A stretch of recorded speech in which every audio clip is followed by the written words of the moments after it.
Hello, JPU family. Welcome back to your channel where we deal with facts, accountability, and the issues Jamaica deserves clarity on. Today, guys, we're diving into one of the most significant financial commitments in Jamaica's modern history. While some people out there are busy spreading confusion and political noise, the government of Jamaica has secured up to 6.7 billion US dollars, over 1 trillion Jamaican dollars in support for recovery and long-term national development after Hurricane Melissa.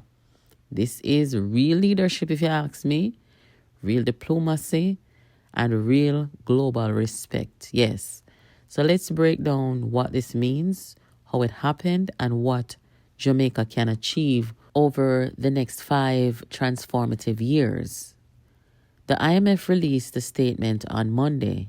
This is a coordinated package involving the CAF, the Caribbean Development Bank, the IDB Group, the IMF, and the World Bank Group. When these institutions move together, it signals one thing: trust. Trust is our governance, trust is in our economic stability, and trust is in our future. We should feel proud about that. There was a time when nobody would look at us, let alone lend us anything. Remember that? Now, let's be clear. This did not fall from the sky. This came at the request of Prime Minister Dr. Andrew Holness, who initiated the talks, coordinated the agenda, and will be meeting directly with the heads of these institutions to finalize implementation. Damage from Hurricane Melissa is estimated, guys, at US $8.8 billion. One of the most devastating impacts in our history. This new financial package is not just emergency funds. The IMF made it clear. Recovery requires long-term planning, resilience building, and major investment in infrastructure and human development. So what does this money mean for Jamaica? Well, rebuilding critical infrastructure is number one. Roads were washed away. They must be rebuilt better, bigger, stronger, and climate resilient. We have bridges that were compromised. Re-engineering is one thing with global standard. We have rural access roads, which will be finally upgraded. We have housing reconstruction. Thousands of Jamaicans displaced need safe permanent housing. This package opens the door for large-scale public housing developments, hurricane-proof designs, modern community planning, and about housing.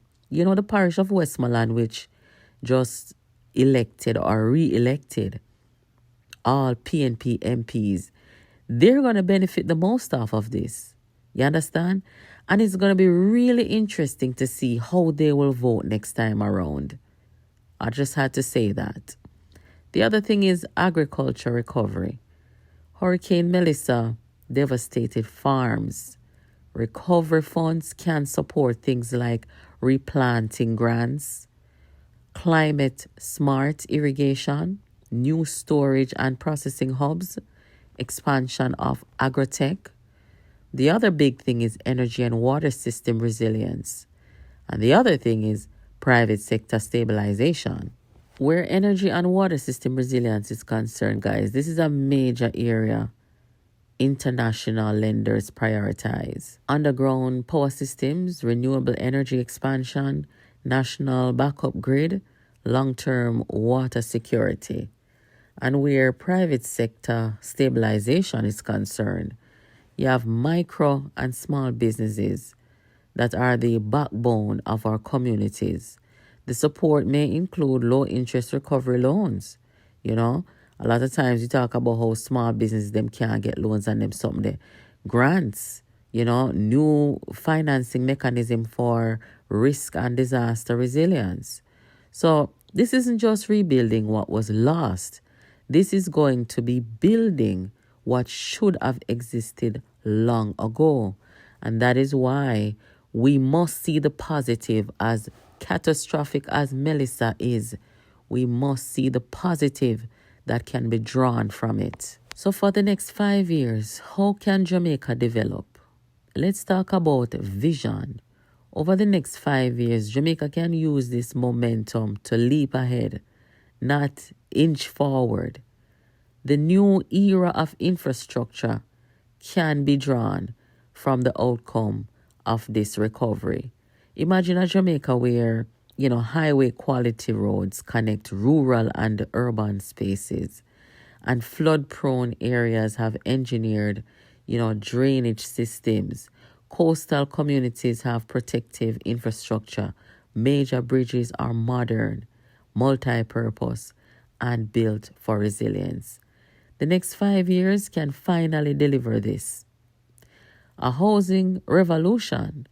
Jamaica still lives with infrastructure patterns from the 1970s and 80s, but with proper planning and financing, we can see smart housing communities, mixed-use urban zones, clear legal land titling, modern planning replacing patchwork settlements. This is a chance to rewrite how Jamaican families live and grow. Where agriculture and food security is, the world is changing. Storms are stronger, as we know and as we see. Markets volatile, and food security is no longer optional. So Jamaica can expand greenhouse farming, build mega agroparks, introduce island-wide drip irrigation, develop food processing industries for export, use data and technology for modern crop management. This opens new jobs, new exports, new economic independence. Jamaica as a climate resilient leader in the region and perhaps even in the world. Out of disaster comes opportunity. Jamaica can become a model for climate adaptation in the Caribbean by building climate resilient schools, early warning AI systems, advanced food modeling, community disaster hubs, renewable microgrids. This positions Jamaica as a leader, not a victim. Here's why this moment really matters in our history. This is a defining moment, not because of the disaster, but because of how we will respond and how we should respond. We often talk about what Jamaica needs, but today we're talking about what Jamaica is getting. Global confidence, strategic investment, coordinated support, visionary leadership, and a once-in-a-generation chance to reshape the future. Very important. We will never get this opportunity again, even if we have another catastrophic disaster, right? I just saw the thing set.